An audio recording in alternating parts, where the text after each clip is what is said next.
नमस्कार, मैं अंकित आप सभी दर्शकों का आज फिर एक नई वीडियो में स्वागत करता हूं। आज हम फिर से एक हैंड का एनालिसिस करेंगे। यह एक मेल हैंड है दर्शकों, और इसका पूरी तरह हम आज एनालिसिस करेंगे। उससे पूर्व दर्शकों एक विशेष सूचना है कि जब हम हाथ का एनालिसिस करते हैं तो हमें खुद को नहीं पता होता है कि वीडियो कितना लंबा होगा। इसलिए दर्शकों अब वीडियो दो भाग में आया करेगा, पार्ट 1 और पार्ट 2, जिसमें लंबा ना होने के साथ साथ वीडियो में आपको कम मिनट में खास जानकारी दी जाएगी। तो दर्शकों इस हथेली का एनालिसिस शुरू करें उससे पहले आपसे निवेदन है कि वीडियो को लाइक और चैनल को सब्सक्राइब जरूर करें, वह ज़्यादा से ज़्यादा शेयर आप जरूर करें। व यदि आप भी अपनी हथेली व कुंडली का विश्लेषण करवाना चाहते हैं तो व्हाट्सएप के थ्रू आप मुझसे संपर्क कर सकते हैं।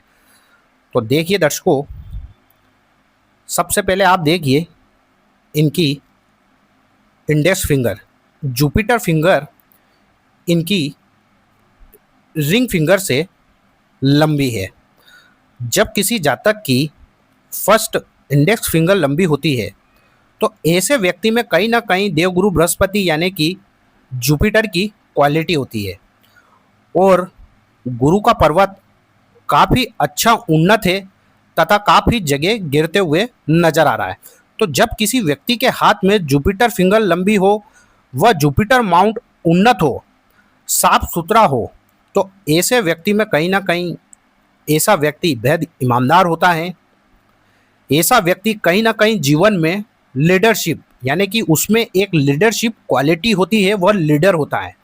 वह जिस भी क्षेत्र में होगा ऐसा व्यक्ति वहाँ पर लीडर बनने के काबिल होता है तथा वह लीडर बनने की काबिलियत रखता है। अब बात जब जुपिटर फिंगर की आएगी और जुपिटर माउंट की आएगी तो आपने मेरी कई वीडियो में देखा होगा दर्शकों कि गुरु पर्वत का उन्नत होना, गुरु फिंगर का इंडेक्स फिंगर का लंबा होना, यह ईश्वर इंडिकेट करता है कि ऐसा व्यक्ति चाहे सरकारी जॉब में हो, प्राइवेट सेक्टर में हो या बिजनेस में हो, परंतु वो जहां भी होगा उसको एक उच्चतम पद प्राप्त होगा। मैंने कई व्यक्तियों के हाथ में, जिनके हाथ में यह फिंगर लंबी होती है, उनको देखा है कि वह कहीं ना कहीं शिक्षा के क्षेत्र से जुड़े हुए पाए गए हैं। ऐसा व्यक्ति प्रोफेसर हो सकता है, न्याय विभाग में हो सकता है, वकील हो सकते हैं। ऐसे व्यक्ति बहुत अच्छे वक्ता बन सकते हैं क्योंकि इनमें एक लीडरशिप क्वालिटी होती है। वह कहीं ना कहीं प्रोफेसर या शिक्षा के क्षेत्र से ऐसा व्यक्ति जुड़ा हुआ होता है। वहीं जब किसी व्यक्ति के हाथ में यही फिंगर इस अनामिका यानी कि संग फिंगर से लंबी होती है तो कहीं ना कहीं इनमें एक माइनस पॉइंट यह होता है कि इनमें थोड़ा ईगो प्रॉब्लम होता है। ऐसे व्यक्तियों में ईगो प्रॉब्लम देखी गई है। वहीं मैंने आपको कई वीडियो में बताया है कि यह जो जुपिटर पर एक खड़ी रेखा होती है, यह व्यक्ति को किस्मत का बहुत धनी बनाती है।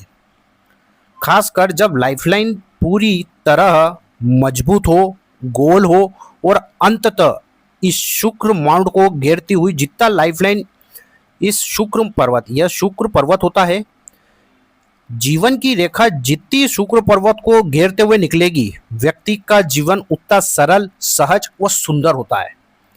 व्यक्ति उतना अट्रैक्टिव होता है। व्यक्ति बोलने में एक्सपर्ट होता है, दिखने में अट्रैक्टिव पर्सनालिटी का होता है, साफ सुथरे कपड़े पहनना, अप टू डेट रहना, बड़े बड़े गाड़ियों में घूमने का शौक होता है, ट्रेवलिंग का शौक होता है, सफ़ेद चीज़ों से बनी वस्तुओं का शौकीन होता है, मिठाई का शौकीन होता है।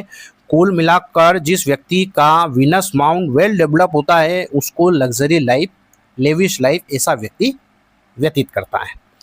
तो लाइफलाइन से निकलने वाली यह एक मजबूत गुरु की रेखा यदि किसी व्यक्ति के हाथ में प्रबल खड़ी हो, ऐसा व्यक्ति बेहद किस्मत का धनी बन जाता है, भाग्यशाली होता है तथा उसके समय पर कार्य होते हैं।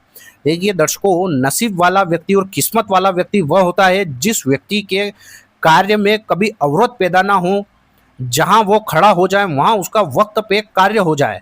ऐसा व्यक्ति जीवन में बहुत भाग्यशाली होते हैं। तो जिस व्यक्ति के हाथ में जुपिटर माउंट पर एक इस प्रकार खड़ी रेखा निकलेगी तो ऐसा व्यक्ति बहुत भाग्यशाली होता है। वहीं आप देखिए इनके हाथ में यह माउंट ऑफ मार्स यानी कि यह मंगल का पर्वत हुआ और शुक्र का पर्वत, इन दोनों का कहीं ना कहीं एकजुट तालमेल हो रहा है। तो जब शुक्र और मंगल की युति हाथ में बनती है तो इसे हम लक्ष्मी योग कहते हैं। ऐसा व्यक्ति जीवन में खूब धन कमाता है और धनाढ्य होता ही होता है। जिस व्यक्ति के हाथ में शुक्र मंगल का कॉम्बिनेशन होगा या कुंडली में शुक्र मंगल की युति होगी तो ऐसे व्यक्ति को नेम फेम भी मिलता है, लग्जरी लाइफ जीता है, लेविश लाइफ जीता है तथा सभी सुखों का वह भोग करता है।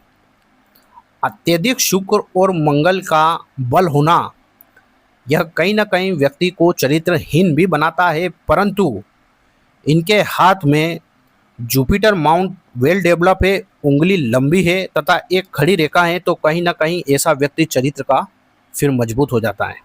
लेकिन फिर भी दर्शकों, मंगल और शुक्र का युति होना यह कहीं ना कहीं व्यक्ति को भोग विलास का जीवन, ऐश्वर्यवान व्यक्ति को बना देती है और लेविश लाइफ व्यक्ति व्यतीत करता है। यह जो आप बीच में इस प्रकार की रेखा देख रहे हैं, यह मंगल से निकलती हुई रेखा, यह व्यक्ति को बहुत प्रॉपर्टी दिलाती है। ऐसा व्यक्ति यदि जमीन जायदाद से संबंधित काम करे, खासकर प्रॉपर्टी से, रियल एस्टेट से संबंधित कार्य करता है, तो ऐसा व्यक्ति को जीवन में बहुत सक्सेस मिलती है तथा यह रेखा भी व्यक्ति को बहुत मान सम्मान दिलाती है। ऐसा व्यक्ति जीवन में लग्जरी लाइफ बिल्कुल निश्चिंत व्यतीत करता है। वहीं जब किसी व्यक्ति के हाथ में हथेली में इस प्रकार उंगलियों के बीच में गैप ना होती है, एक तो उंगलियों के बीच में गैप ना हो, प्लस आप देखेंगे कि इनके हाथ में राहु का पूरी तरह एक कंप्लीटली ट्रायंगल बन रहा है और उस ट्रायंगल के अंदर भी एक और रेखा इस प्रकार बुध की तरफ गई है।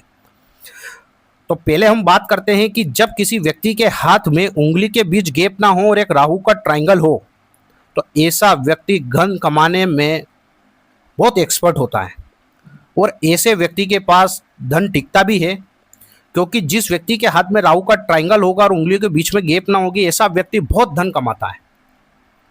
यदि यही उंगली के बीच में गैप हो और राहु का ट्रायंगल हो तो ऐसा व्यक्ति पैसा कमाएगा, चला जाएगा, आएगा चला जाएगा, आएगा चला जाएगा। लेकिन इनके उंगलियों के बीच में गैप नहीं है और साथ में राहु का कंप्लीटली ट्रायंगल बन रहा है, तो ऐसा व्यक्ति जैसे जैसे उम्र दराज होगा, जैसे जैसे उसकी आयु बढ़ेगी, वैसे वैसे उसके धन के भंडार में भंडार बढ़ता जाएगा। कहने का तात्पर्य है मेरा कि ऐसा व्यक्ति जीवन में खूब पैसा कमाना भी जानता है और उसको बचाना भी जानता है। वहीं आप जब कनिष्ठ का उंगली लिटिल फिंगर की तरफ देखेंगे तो यह पूरी तरह इस अनामिका उंगली के प्रथम पर्व को टच कर रही है। ऐसा व्यक्ति बहुत माइंडेड होता है, बिजनेस की, व्यापार की इसमें बहुत समझ होती है और किताबी ज्ञान से ज़्यादा ऐसा व्यक्ति मार्केट का नॉलेज रखने वाला होता है, नॉलेजेबल होता है। हर परिस्थिति स्थिति में धैर्यपूर्वक काम करना जानता है। मनी मैनेजमेंट में ऐसा व्यक्ति बहुत माहिर होते हैं, क्योंकि जब हम इनकी माइंड लाइन देखेंगे तो ये पूरी तरह स्ट्रोंग है, पूरी तरह सीधी है। तो ऐसा व्यक्ति दिमाग का काफ़ी तेज होता है और इनके हाथ में वहीं बुद्ध पर्वत पर एक खड़ी रेखा ईश्वर इंडिकेट करती है कि ऐसा व्यक्ति कहीं ना कहीं यदि बिजनेस की तरफ रुख करे तो ऐसा व्यक्ति बहुत संपन्न बनता है, संपन्नशाली बनता है। मैंने आपको बताया है कि राजयोग वाले चिन्ह, उसमें मैंने आपको जिक्र करा है कि जब किसी व्यक्ति के हाथ में यह फिंगर इस अनामिका उंगली के प्रथम पर्व को इस प्रकार क्रॉस कर जाए और बुद्ध पर्वत पर एक खड़ी रेखा हो तो ऐसा व्यक्ति करोड़ों अरबों का मालिक तक बन जाता है। दर्शकों, बुद्ध पर्वत पर खड़ी रेखा होना यह व्यक्ति को बहुत वाणी का अट्रैक्टिव बना देती है। हजार लोगों के बीच में यदि ऐसा व्यक्ति बोलता है तो दुनिया उसको सुनती है। बोलने की कला, भाषा की कला ऐसे व्यक्तियों में बचपन से ही होती है। जिस भी व्यक्ति के हाथ में इस प्रकार कनिष्ठ का उंगली लंबी होगी वह बोलने में बहुत एक्सपर्ट होगा, मानो उसके मुंह में सरस्वती का वास हो। क्योंकि गुरु का वेल डेवलप होना और बुद्ध की उंगली लंबी होना ये ईश्वर इंडिकेट करते हैं कि ऐसा व्यक्ति पर माँ सरस्वती की विशेषकर कृपा होती है। तो ऐसा व्यक्ति जीवन में बहुत धनाढ्य बनता है।